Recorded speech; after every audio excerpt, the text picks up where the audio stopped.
하나님의 말씀은 요한복음 1장 1절부터 요한복음 2장 1절부터 4절입니다. 요한복음 2장 1절부터 4절입니다. 요한복음 2장 1절부터 4절까지 우리가 교독하겠습니다. 제가 한 절 읽고 여러분이 한 절 읽도록 그렇게 하겠습니다. 사흘째 되던 날 갈릴리 가나에 혼례가 있어 예수의 어머니도 거기 계시고 예수가 그 제자들도 혼례의 청함을 받았더니 포도주가 떨어진지라 예수의 어머니가 예수에게 이르되 저들에게 포도주가 없다 하니 예수께서 이르시되 여자여 나와 무슨 상관이 있나이까 내 때가 아직 이르지 아니하였나이다. 아멘. 할렐루야. 우리 옆에 분과 인사하겠습니다. 반갑습니다.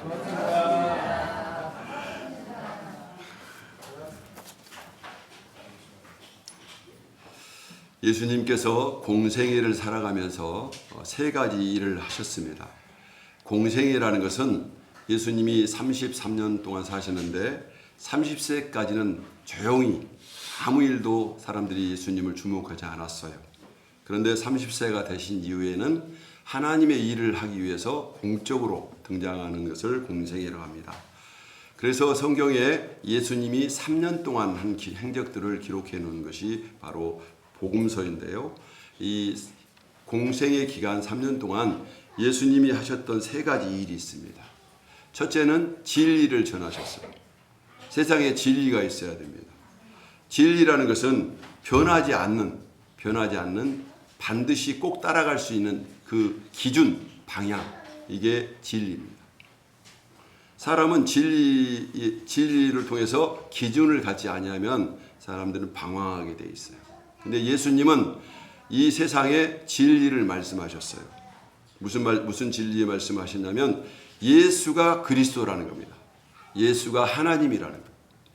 그 하나님을 믿어야 천국 간다는 거예요. 분명한 진리를 주님이 유일하게 말씀하셨고 그걸 증명하셨고 그리고 지금도 예수를 믿으면 구원받는 이 진리를 우리가 믿는 것입니다. 두 번째, 예수님은 복음을 전파하셨어요. 복음이라는 것은 예수님을 믿으면 하나님의 자녀가 된다는 놀라운 일입니다. 예수님 믿으면 천국 가지만 세상에서도 하나님의 자녀가 된다는 이 소식, 이게 복된 소식입니다. 그리고 예수님을 믿으면 세상의 모든 연약함과 질병과 연약함을 극복할 수 있는 그 힘이 예수님을 통해서 성령의 도우심으로 올 수 있다는 이 진리가 바로 복음을 전파하는 것입니다. 마지막으로 예수님이 하신 일 중에 하나가 뭐냐면 약한 것을 고쳤어요. 여러분, 우리는 약한 게 많아요. 강하지 않아요. 그래서 우리는 항상 약한 것을 고치신 주님을 바라보면서 예수님께 여러분 약함을 내려놓고 기도하면 예수님께서는 그 연약하고 약한 것을 회복시켜주고 고쳐주십니다. 그리고 예수님은 우리의 약한 병과 그리고 죽음 그리고 우리 연약함, 부족함들을 예수님이 고쳐주십니다. 그래서 그 예수님을 늘 생각하면서 주님 앞에 나의 약함을 내려놓고 기도할 때 예수님은 이 모든 것들을 고쳐주시는 그런 일들을 행하셨습니다. 그래서 예수님이 공생애 기간에 했던 이 세 가지는 다른 일도 많지만은 세 가지는 우리가 꼭 기억해야 될 그런 진리 중에 하나입니다. 첫째는 진리의 말씀을 전했고, 그다음 복음을 전했고, 마지막으로 우리의 모든 삶에 연약하고 부족한 것을 고치셨다는 거예요. 오늘 저와 여러분의 연약한 모든 것을 고치시기를 주님의 이름으로 축원합니다. 오늘 예수님께서 혼인잔치에 초대된 그 내용이 배경에 나와요. 잘 아는 가나라는 지역에 혼인잔치가 있었는데 예수님이 그 제자들과 함께 초대돼서 거기에서 잔치에 참석했습니다. 오늘날도 마찬가지지만 잔치가 벌어지고 특히 혼인잔치는 인생을 살아가면서 인간 가운데 가장 기쁜 날이에요. 그래서 여러분 이 혼인잔치가 얼마나 기쁜지 그것은 마지막 날 우리도 이 교회가 예수님과 함께 혼인하는 그런 혼인잔치가 있다라고 요한계시록에는 말씀하고 있습니다. 그래서 이 혼인잔치에 예수님이 초대됐는데 한참 즐겁게 식사를 하고 있는데 예수님의 어머니가 황급히 오셔서 이 상황을 말씀을 드려요. 혼인잔치에 제일 중요한 것은 포도주입니다. 포도주스, 이 포도주를 먹으면서 기쁨으로 혼인잔치를 해야 되는데 이 혼인잔치에 포도주가 떨어졌다는 겁니다. 그래서 위급한 상황이 되고 위기가 처해서 예수님의 어머니 마리아가 예수님께 부탁을 했는데 예수님의 의예요 말씀하시는 거예요. 성경에 보니까 여자여 이렇게 말하는데 여러분 이것은 한국 사람의 그 문화 수준으로 보면 여자여 이 말은 예수님이 어머니에게 저 불손한 말을 하는 것 같지만 이스라엘 나라의 여자애라는 것은 아주 최존칭입니다. 쉽게 말하면 우리 한국말로 말하면 여사님 이런 뜻이나 될 수 있죠. 그분에게 여자여 어찌하여 나에게 이걸 말합니까? 아직 내 때가 이루어지지 않아서 할 수가 없습니다. 이렇게 말합니다. 그랬더니 그 말을 듣고 마리아는 마음에 뭐 상처를 받는 거나 이런 행동에 변화를 주지 않고 즉시 그 말을 듣고 옆에 있는 하인들에게 말합니다. 사람들을 불러가지고 혹시 예수님이 무슨 말을 하시든지 그대로 다 순종하세요. 그러면 엄청 좋은 일이 있을 거예요. 라고 그들에게 말을 해요. 그러니까 하인들은 그 말을 몰랐죠. 한참 있다가 예수님이 식사를 하시다가 하인들을 불렀어요. 그 앞에 6개 되는 큰 항아리가 있습니다. 이 항아리는 이스라엘 나라는 사막지대가 많기 때문에 먼 거리를 여행하다 보면 먼지가 많이 묻어요. 그래서 집에 들어올 때 그거에 있는 물을 가지고 발을 깨끗이 씻고 들어와서 할 수 있도록 준비된 6개의 항아리가 있었어요. 그런데 예수님이 갑자기 그들에게 그 하인들에게 말하기를 저 항아리에게 물을 채우세요. 이렇게 말합니다. 하인들은 예수님의 말씀을 가지고 말씀하시니까 그냥 그 말씀에 순종을 했습니다. 묵묵히. 그리고 예수님이 분명히 물을 채우세요 이렇게 말했는데 그 하인들이 믿음이 좋은가 봐요. 물을 채우는데 물이 아구 넘치도록 가득 물을 채우는 거예요. 그리고 물이 가득 차니까 예수님께서 또 말씀하십니다. 이걸 다 떠서 저 연회장 사람들에게 갖다 주세요. 이렇게 말합니다. 여러분 방금 자기가 물을 떠서 부었는데 그 물을 갖다가 연회장에 주면 연회장에 있는 사람들은 포도주를 마셔야 되는데 물 마시면 안 되잖아요. 근데 이 사람들이 예수님이 말씀하시니까 전혀 의심하지 않고 그 물을 떠서 갖다 드리는 거예요. 그랬더니 사람들이 그걸 가지고 마셨는데 그 사람들이 마실 때 보니까 물이 아니라 포도주가 되는 거예요. 그러면서 그 사람들이 기쁨이 넘쳐가지고 박수를 치면서 야, 이 집은 잔치를 너무 잘한다. 원래 잔치집은 처음에는 좋은 포도주를 내지만 조금 지나면 안 좋은 걸 내가지고 잔치가 그렇게 보통으로 흘러가는데 이 집은 마지막에 온 이 술이 더 맛있다는 거예요. 그러면서 막 칭찬을 하면서 기뻐하는 거예요. 그리고 이 신랑 신부 그 사람들 불러가지고 이 가정을 칭찬하면서 이 지역의 그 잔치 분위기가 훨씬 높아지면서 기쁨이 가득한 그런 장면이 오늘 본문에 나옵니다. 여러분 우린 여기서 이 성경의 말씀은 그냥 동화 얘기가 아니에요. 하나님께서 여러분이 오랫동안 이 성경 말씀을 기억하면서 그 속에 숨겨져 있는 깊은 진리를 깨닫게 하기 위해서 숨겨놓은 하나님의 진리가 거기에 포함되어 있답니다. 예수님 어머님이 부탁을 했을 때 이렇게 말했잖아요. 제 때가 아직 되지 않았습니다. 이렇게 말했잖아요. 예수님의 때는 무슨 때냐면 구원을 이루는, 예수님은 세상에 와서 사람들을 구원을 이루는 십자가를 지는 그 때가 있습니다.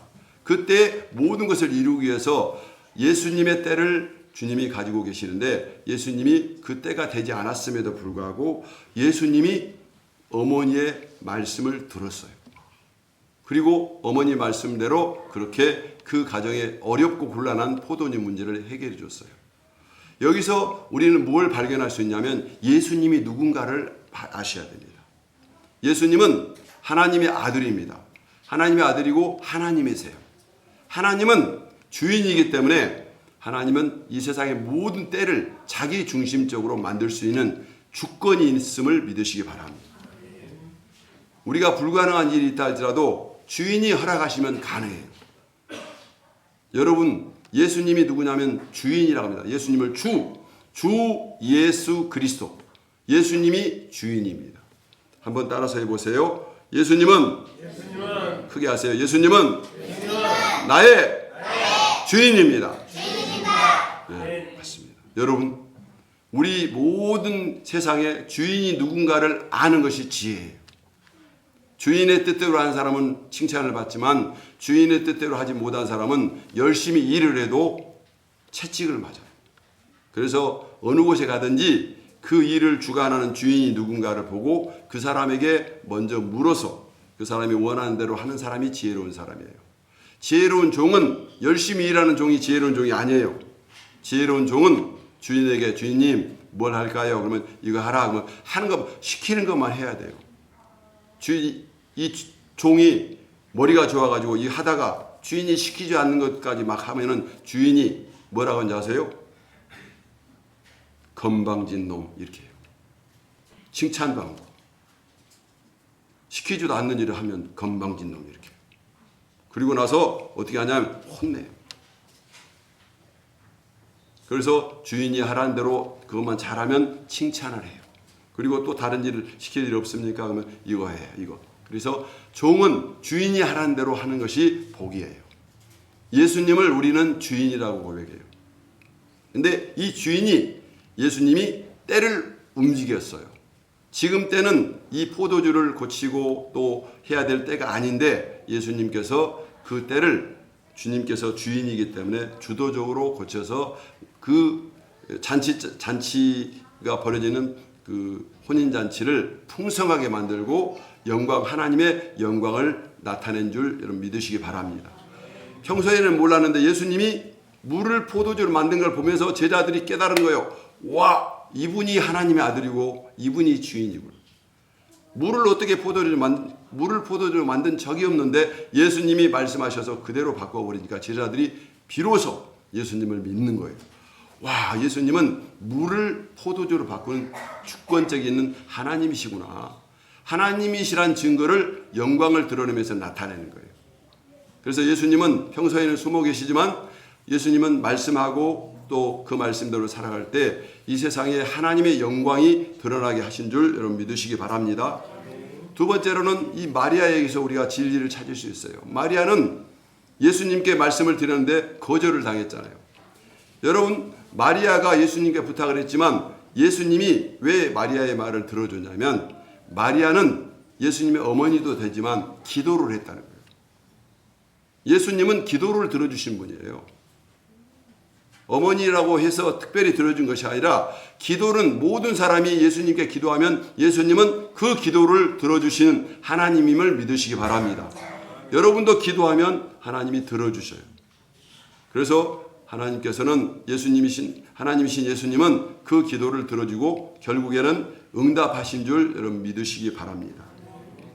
그래서 마리아가 이 기도를 하고 나서 거절을 당했지만 예수님은 왜 기도를 응답해 주셨냐면 이 사람들의 믿음 때문에 응답한 거예요. 마리아가 예수님의 어머니지만 예수님께 말씀을 드리고 나서 그 다음 행동이 매우 중요해요. 예수님이 해준다고도 말씀하지 않았는데 마리아는 먼저 해줄 걸 믿고 종들을 불러가지고 이렇게 하면은 순종하라고 그들에게 말을 한 거예요. 여러분, 기도한 사람들은 받을 줄 믿고 어떻게 하면 될 것인가를 생각하고 여러분 삶 속에 움직여야 돼요. 많은 사람들이 기도하고 나서 그냥 하늘만 쳐다보고 있어요. 기도하면 그 다음엔 움직여야 돼요. 어떻게 하나님께서 응답할까? 예수님이 응답할 것을 예측해서 움직여서 종들에게 예수님이 무슨 말 하든지 군소리 말고 아무 소리 말고 그대로 하라고 이렇게 그 사람들에게 말을 했더니 하인들은 종이잖아요. 종들은 그 하라는 대로 한 거예요. 그래서 이 기적이 나타나기 위해서는 두 가지, 이 손바닥이 딱 마주쳐야 소리 나는 것처럼 마리아의 믿음도 좋았지만 이 종들의 믿음도 좋았어요. 마리아가 말했죠. 예수님이 무슨 말을 하든지 그대로 하세요 했더니 이 사람들이 군소리 없이 그 말을 순종했더니 그 잔치가 풍성해진 겁니다. 이렇듯이 하나님의 말씀을 듣고 기도하고 순종하는 것은 우리 삶을 풍요롭게 만들고 엄청난 역사를 이루는 좋은 요소가 된 줄 믿으시기 바랍니다. 그래서 우리는 항상 하나님 앞에 기도해야 돼요.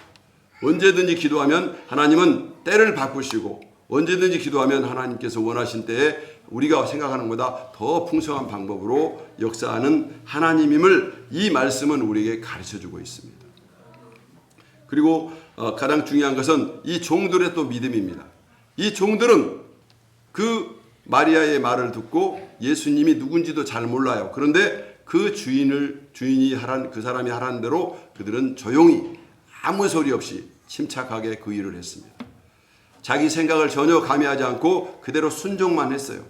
여러분, 순종한 때는 자기의 생각이나 느낌이나 경험을 다 내려놔야 돼요. 내 생각대로 해서는 안 돼요.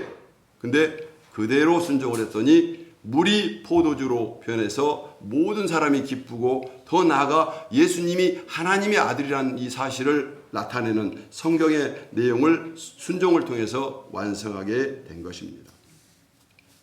오늘 우리는 이 순종에 대해서 깊은 하나님의 말씀을 통해서 우리 순종에 대해서 이 순종이 무엇이고 이 순종은 어떻게 해서 우리가 가능한가에 대해서 말씀을 살펴보려고 합니다. 순종을 잘하면 하나님께서는 이 성경에 약속을 해준 게 있어요. 여러분, 순종을 잘하면 순종하는 사람은 세상의 아름다운 소산을 먹는다겠어요. 세상에 아름답고 맛있는 좋은 소산을 순종한 사람에게 먹는다는 것입니다. 오늘 이 말씀을 듣는 여러분이 순종하여서 이 아름다운 소산을 먹으시기를 주님의 이름으로 축원합니다. 여러분, 기대를 해야 돼요. 좋은 것들 먹고 좋은 것을 누리는. 그래서 아름다운 것을 순종한 사람에게 주신다는 거예요. 두 번째로는 이 순종한 사람에게 영혼을 건강케 만들어요. 하나님의 말씀을 순종하다 보면 우리는 세상에 거짓과 죄를 짓지 않고 진실하게 살 수 있어요. 그러다 보니 영혼이 깨끗하고 건강해져서 이 사람은 영혼이 깨끗하면 하나님께서 복을 주세요. 시작은 미약하지만 창대한 복을 주시는 복을 그렇게 주게 되는데 순종하는 자에게 영혼의 건강함을 주십니다. 마지막으로 순종하는 사람에게 바로 평강과 장수를 줘요. 여러분, 평강과 장수라는 것은 아프지 않고 오래 사는 걸 말해요. 아프면서 오래 사는 것은 좋은 것이 아니에요. 근데 평강을 주셔서 날마다 기쁘고 건강하고 오래 사는 축복을 주십니다. 오늘 이 말씀을 들은 여러분에게 이런 복이 임하시기를 주님의 이름으로 축원합니다. 하나님께서는 이 말씀을 통해서 지금 예수님이 말씀을 통해서 우리에게 지금 역사하시는 거예요. 과거의 그 사건을 주님께서 깨닫게 하시고 그 속에 역사하신 예수님이 오늘도 그 하나님이 우리에게 이 말씀을 통해서 순종하는 자에게 복을 주시기 위해서 오신 줄 믿으시기 바랍니다. 쉽게 말씀드리면 오늘 저와 여러분에게 아름다운 소산과 영혼의 건강과 그리고 평강과 장수를 주신 줄 믿으시기 바랍니다. 여러분이 아멘 하셨죠? 아멘 하신 분은 그대로 받는 거예요. 아멘 안 하신 분들은 그냥 흘러가 버린 거예요.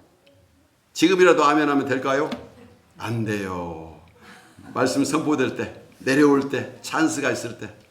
다시 한번 하겠습니다. 오늘 이 자리에 계신 여러분에게 아름다운 소산과 영혼의 건강과 평강과 장수가 있으시기를 주님의 이름으로 축원합니다. 바로 이거예요. 제가 얼마 전에 TV를 보는데 참새 그 새들이 5마리가 있는 그 새를 그 TV에서 조명을 하면서 엄마가 잠자리를 물어와가지고 이 새들 5마리 중에서 새끼에게 잠자리를 넣어주는 거예요. 어떤 새가 그걸 먹었을까요? 입을 크게? 어떤 새가? 그랬을까요? 어떤 새가 이것을 먹었는지 나는 모르겠는데 이 잠자리는 누가 먹었냐면 그 잠자리를 주고 싶은 엄마의 마음이 주고 싶은 그 아이에게 준 거예요. 여러분 말하고 저 기대가 좀 다릅니까? 입을 쫙 벌렸는데 거기에 누구를 줄지 모르지만 엄마가 봤을 때 진짜 입을 쫙 벌리고 열심히 있고 최선을 다하는 마음에 든 그 새에게 줘. 여러분도 하나님의 말씀을 들을 때 이 새처럼 마음을 다해서 하나님의 말씀을 아멘으로 받고 내 것으로 받는 그런 능력이 있으시기를 주님의 이름으로 축원합니다. 이사야서 58장 14절에 보니까 하나님이 이렇게 말씀하셨어요. 내가 여호와의 안에서 즐거움을 얻을 것이라. 내가 너를 땅의 높은 곳에 올리고 내 조상 야곱의 업으로 기르리라. 여호와의 입의 말이니라. 아멘. 이사야서 58장 14절의 이 말씀은 순종하는 사람에게 주시는 축복인 줄 믿으시기 바랍니다. 순종뿐만 아니라 안식일, 즉 주일날 예배를 잘 드린 사람에게 주는 축복의 말씀이 바로 오늘 본문의 말씀이에요. 바로 이 말씀인데 이사야서 58장 14절 내가 여호와의 안에서 즐거움을 얻을 것이라. 우리가 예배를 잘 드리면 하나님께서 성령을 통해서 우리 안에 기쁨과 즐거움을 주는 줄 믿으시기 바랍니다. 하나님은 성령을 통해서 예배를 잘 드리고 예배에 온 모든 분들에게 기쁨과 감사와 즐거움을 주셔요. 그래서 이 기쁨이 순종하는 자에게 분명히 임할 것을 성경은 말씀하고 있습니다. 그리고 너를 높은 곳에 올리겠다. 높은 곳. 세상에서 보면 높은 곳에 올라간 사람이 많이 있어요. 누구냐면 요셉이라는 사람이 높은 곳에 올라갔어요. 성경에 보면 높은 국무총리까지 올라갔으니까 높은 곳에 올라갔고, 그리고 다니엘이라는 사람이 국무총리가 올라갔어요. 높은 곳에 올라갔어요. 근데 이 사람들의 두 사람들의 공통점이 무엇이냐면 모두 다 하나님을 경외하고 하나님의 뜻에 순종한 사람들이 올라갔어요. 여러분도 그 중에 세 번째로 여러분이 높은 곳에 올라가기를 주님의 이름으로 축원합니다. 높은 곳에 올라간 사람은 어떤 사람이냐? 바로 예수님이 누군지 아는 사람이 높은 곳에 올라가는 거예요. 예수님은 누구냐면 예수님은 우리가 문제가 생기고 어려움이 생길 때 해결자이고 우리와 함께 하신 하나님임을 아는 사람이 바로 예수님을 아는 거예요. 예수님은 여러분이 어려울 때 문제를 해결할 뿐만 아니라 여러분을 높은 곳에 올릴 수 있는 하나님이심을 믿으시기 바랍니다. 그리고 야곱의 업으로 기르리라 이렇게 했어요. 여러분 이 말씀은 굉장히 어려운 말씀이에요. 야곱의 업이 뭘까요? 야곱의 업이라는 것은 바로 하나님의 언약. 하나님의 언약이 바로 아브라함을 통해서 주신 언약. 하나님은 아브라함에게 약속을 해주셨는데 이 약속이 야곱에게서 이루어졌어요. 그래서 야곱의 업이 이루어지는 축복을 누리게 된 것입니다. 우리가 예배를 잘 드리고 주일날 하나님 앞에 나와서 예배 드릴 때 여러분 그냥 한 것이 아니라 여러분에게 야곱에게 허락하셨던 놀라운 축복이 임한 줄 믿으시기 바랍니다. 야곱의 업으로 기른다 했습니다. 매 순간마다 하나님께서 야곱의 업이라는 것은 야곱에게 주셨던 축복으로 그걸 길러주셨는데 야곱이 받았던 축복이 뭐냐면 세 가지 축복입니다. 아브라함이 받았던 복에다가 야곱에게 주는 축복이 세 가지가 있는데 첫째는 하나님께서 아브라함에게 약속을 주셨는데 뭘 주셨냐면 너희 자손들이 하늘의 별처럼 많아진다는 거예요. 우리의 후손들이 이렇게 별처럼 많아진다는 거예요. 우리는 이 말을 들을 때 별로 피부에 느끼지 않지만 우리가 이 말은 무슨 말이냐면 여러분도 잘 되고 여러분 자녀도 잘 되고 대대손손 복이 예수 그리스도 안에 있는 복이 야곱의 그 기업으로서 우리에게 임함을 믿으시기 바랍니다. 이걸 믿는 사람에게 그대로 적용이 되는 거예요. 그리고 두 번째로는 하나님이 세상 어느 곳에 가든지 너와 함께 한다는 그 약속, 야곱에게 주셨던 그 약속이 그대로 오늘도 우리에게 임함을 믿으시기 바랍니다. 이게 바로 야곱의 유업입니다. 이 야곱의 업으로 기르리니 여호와의 입의 말이니라. 하나님께서 하나님의 이름을 가지고 이것을 말씀해 주셨어요. 그래서 우리는 이렇게 생각해야 돼요. 내가 나에게 예배를 잘 드리고 주일날 하나님께 나왔을 때 오늘 이 말씀을 나에게 주시려고 하나님께서 나를 부르셨구나 생각하고 아브라함이 받았던 그 많은 축복, 이 아브라함은 모든 사람의 복의 근원이 돼서 아브라함을 축복한 사람에겐 복을 받고 아브라함을 저주한 사람은 저주를 받았어요. 쉽게 말씀드리면 오늘 저와 여러분에게 하나님이 예수 그리스도 안에서 이 복을 주시는 거예요.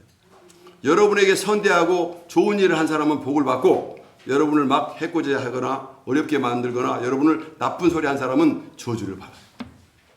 여러분은 복의 중심 근원이 된 줄 믿으시기 바랍니다.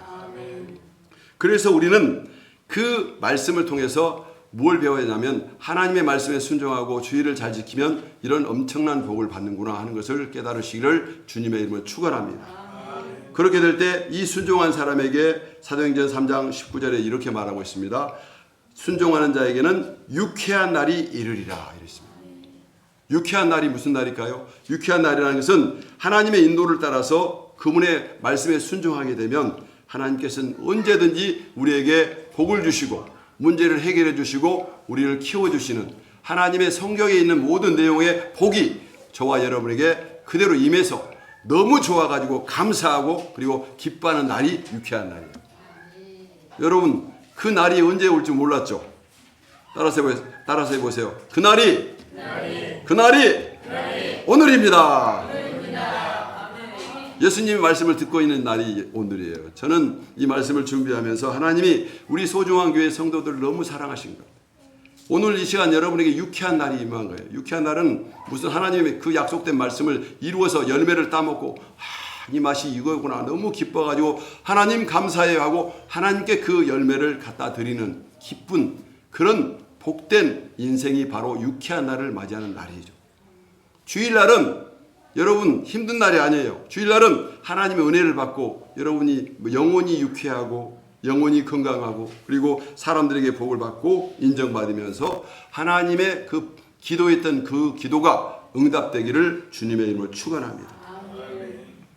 그리고 이 순종이라는 것은 뭐냐면 어떻게 해서 순종할 수 있을까? 우리가 여러분 순종을 하라고 하는 사람들이 순종을 잘해야 잘하지 않아요? 순종을 잘합니까? 순종을 잘하지 못합니까? 우리 어린이들 좀 봐보세요. 사람들이 순종을 잘합니까? 못합니까? 사람들이 순종을 잘 못해요. 왜냐하면 사람은 마음이 오염되어 있어가지고 거짓이 있고 마음이 안 좋기 때문에 순종을 잘 못합니다. 삐뚤어져 있어요. 그런데 만물보다 거짓되고 심히 부패한 마음을 갖고 있는데 이런 마음이 이 사람이 순종을 한다? 이건 정말 어려운 일이에요.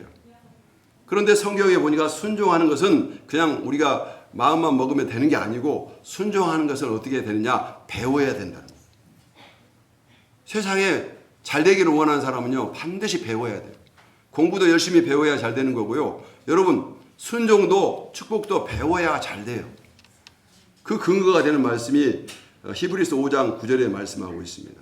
8절과 9절에 그가는 예수님을 말합니다. 그가 아들이시라도 받으신 고난으로 순종함을 배워서 온전하게 되었은즉 이렇게 말합니다. 예수님도 순종을 어떻게 배웠냐면 고난을 통해서 배웠다는 거예요. 여러분 훌륭한 사람이 되기를 원하고 위대한 사람이 되기를 원한다면 예수님처럼 해야 돼요. 예수님도 하나님의 아들이시지만 세상에 와갖고 세상에 모든 걸 잘한 게 아니에요. 고난을 통해서 대가를 지불하고 눈물을 흘리면서 결국은 배웠어요.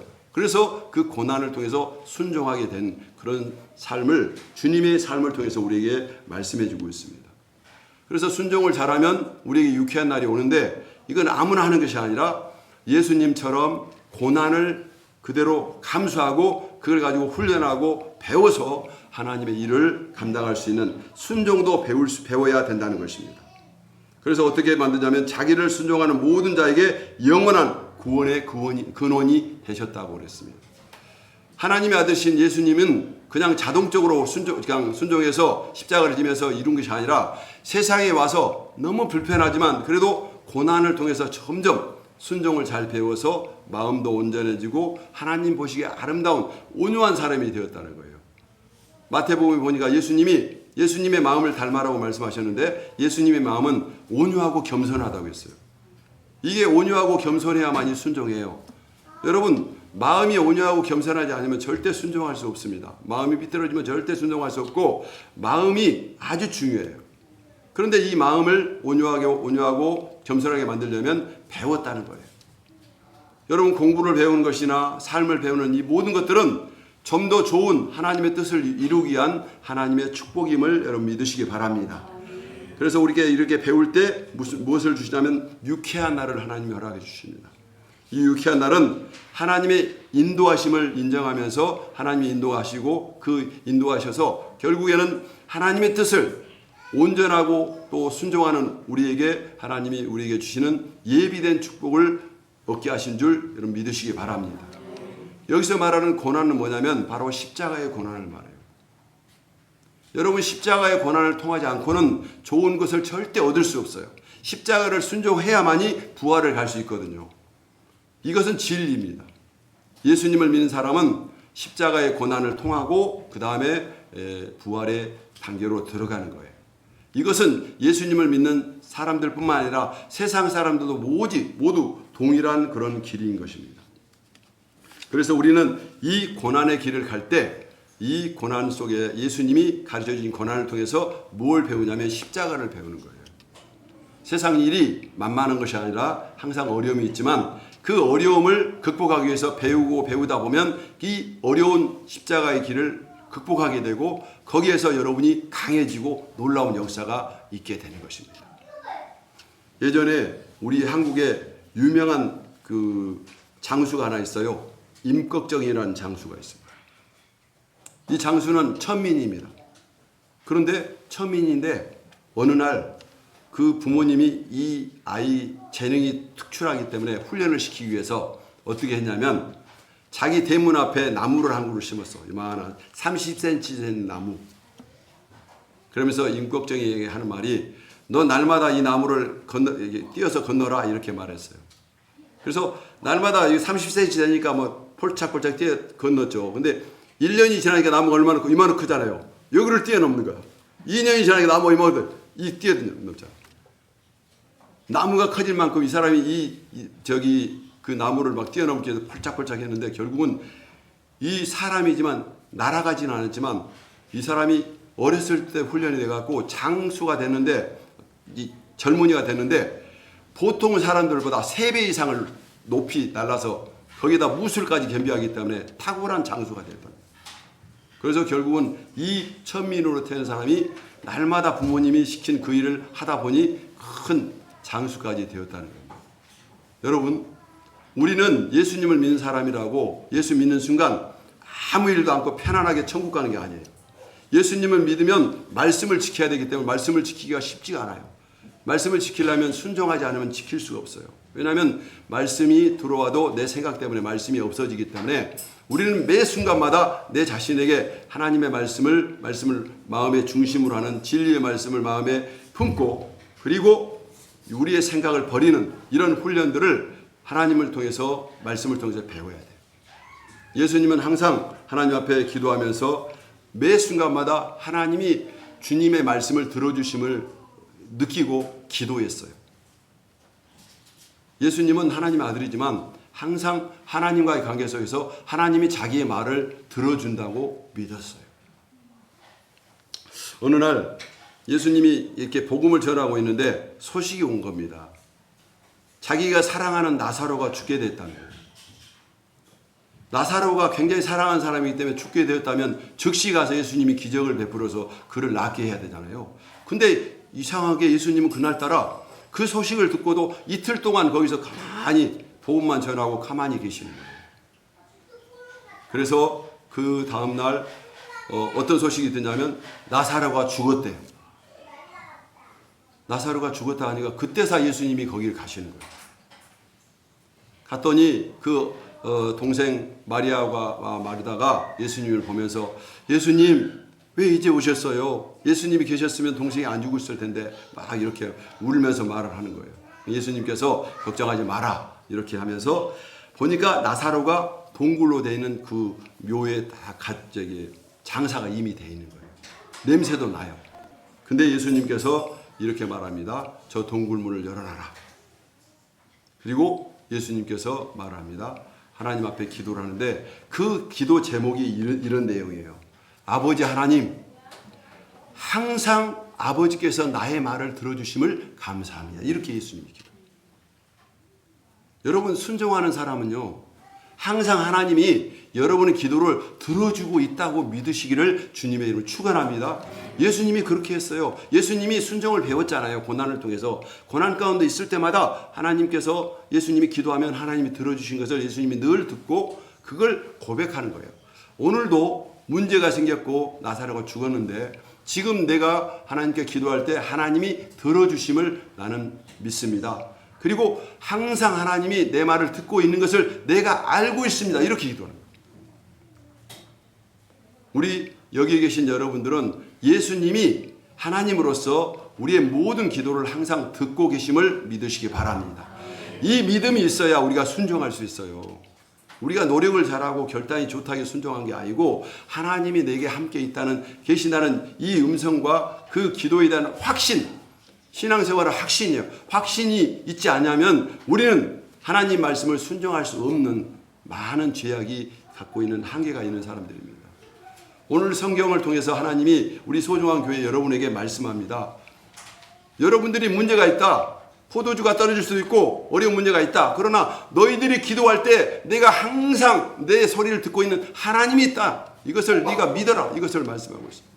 그리고 예수님께서 그 말씀하시면 마지막 뭐라면 감사를 항상 듣고 계심을 감사합니다. 이 감사란 말은 마침표예요. 응답도 안 하는데 기도하면서 하나님이 내게 듣고 계시니까 반드시 이루어질 걸 믿고 나 살아도 하나님이 구원할 줄 믿습니다라고 응답하는 감사를 먼저 드렸다는 거예요. 여러분, 하나님은 항상 우리와 함께 하셔요. 야곱에게 주셨던 축복이 뭐냐면 내가 어느 곳에 가든지 너를 떠나지 않고 항상 함께 하겠다는 이 약속의 말씀을 주셨고요. 영원히 변할 수 없는 축복이 뭐냐? 하나님이 우리와 함께 하신다는 그런 말씀이에요. 우리는 그 말씀을 잊어버리고 항상 내가 혼자 내 열심히 하다 안 되면 그때 하나님을 찾게 돼요. 물론 찾는 것 자체도 귀하지만 항상 예수님은 그 믿음에 순종하는 자의 원 모습을 보여주셨어요. 예수님은 기도할 때 기도의 응답이 목적이 아니라 나와 항상 함께 하신 하나님이 듣고 계시니까 알고 있으니까 하나님은 당연히 해줄 걸 믿고 나는 먼저 감사합니다 하고 예수님이 그렇게 하셨다는 거예요. 여러분, 우리는 순종을 엄청나 많은 설교를 듣고 순종한 자에게 복을 받는다고 알고 있어요. 그런데 우리는 그런 믿음이 확신이 없으면 순종 안 해요. 저와 여러분이 얼마나 강팍한지 아십니까? 안 해요. 근데 하나님이 복을 줄 줄 알고 분명히 함께 한다는 이 사실을 믿어지면 자기도 모르게 순종이 튀어나와. 하게 돼.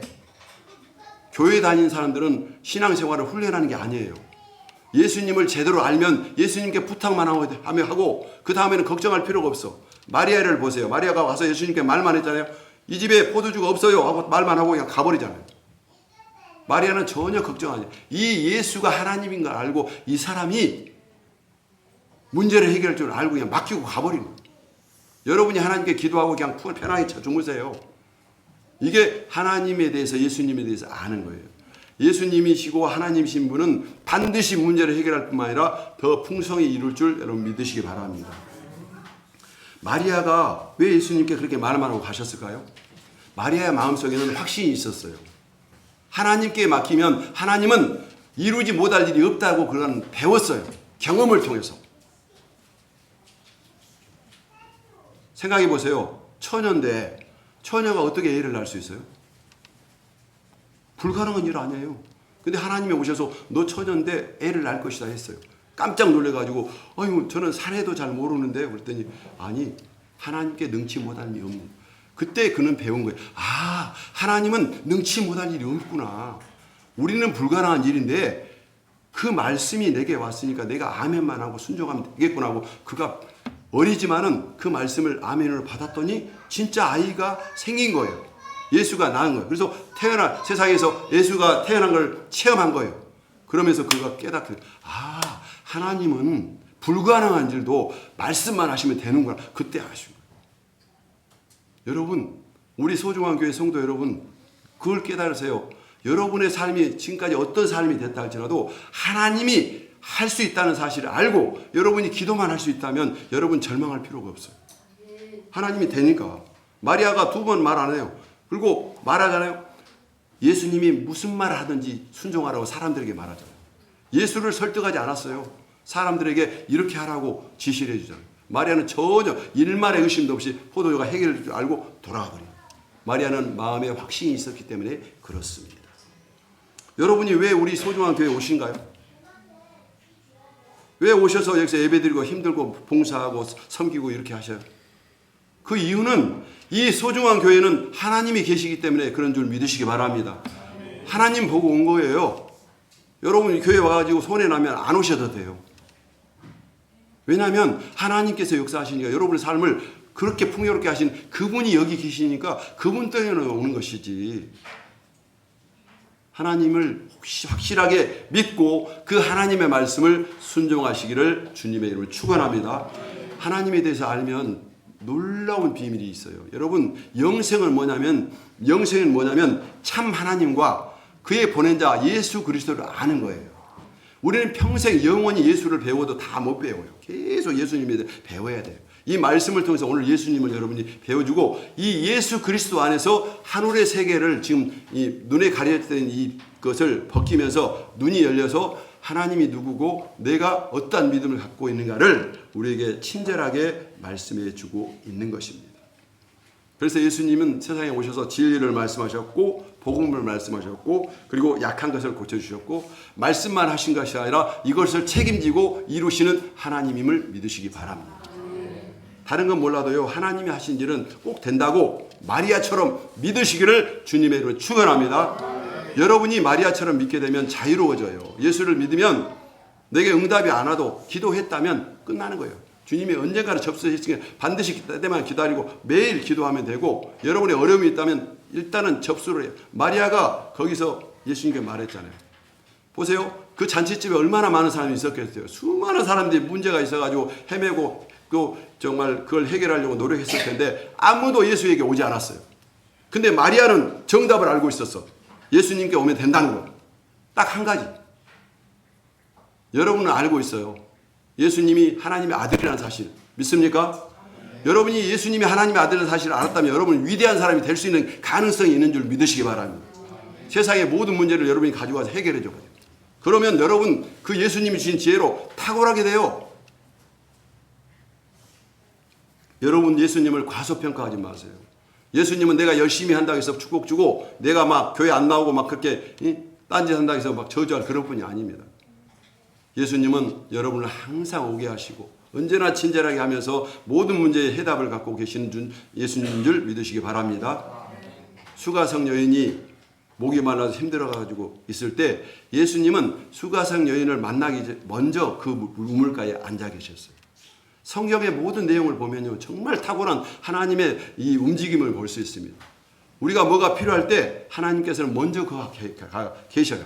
그 사실을 믿고 우리가 믿고 가면은 거기서 누구를 만나냐면 하나님을 만나는 줄 여러분 믿으시기 바랍니다.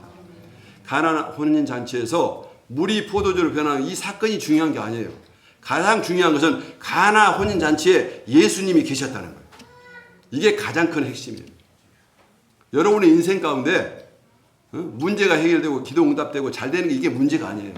여러분이 예수님을 믿고 예수님의 자녀로서 하나님의 자녀가 됐다는 게 이게 엄청난 대박이고 어마어마한 축복인 줄 믿으시기 바랍니다. 이걸 누리고 살면서 여러분 자신을 자유롭게 하세요. 여러분처럼 위대하고 고귀한 분들이 물질 때문에 우리가 제한을 받을 수 있는 존재가 아니에요. 하나님은 물질뿐만 아니라 우리 삶 전체를 자유롭게 하신 모든 걸 갖고 계시는 하나님이신데 물질뿐만 아니라 영혼까지도 우리 미래까지도 전혀 걱정할 필요 없이 우리가 딱 한 가지 걱정할 것은 내 안에 예수가 있는가? 내가 이 말을 믿을 수 있는가? 하나님을 믿을 수 없다면 그것이 걱정인 거예요. 못 믿는다는 제일 큰 것이고 믿으면 거기에 순종만 하게 되면 거기에 전기와 스파크가 일어나듯이 모든 기적이 일어나게 되기 때문에 그렇습니다. 여러분 제가 너무 좀 극단적인 말씀을 드리고 너무 정말 그런 말을 자꾸 드리지만 여러분 반복된 말씀이 너무 중요한지까 드려요. 예수님은 하나님의 아들이세요. 예수님은 나의 문제의 해답이고 예수님은 저와 여러분을 사랑하세요. 그래서 십자가에서 죽어주셨어요.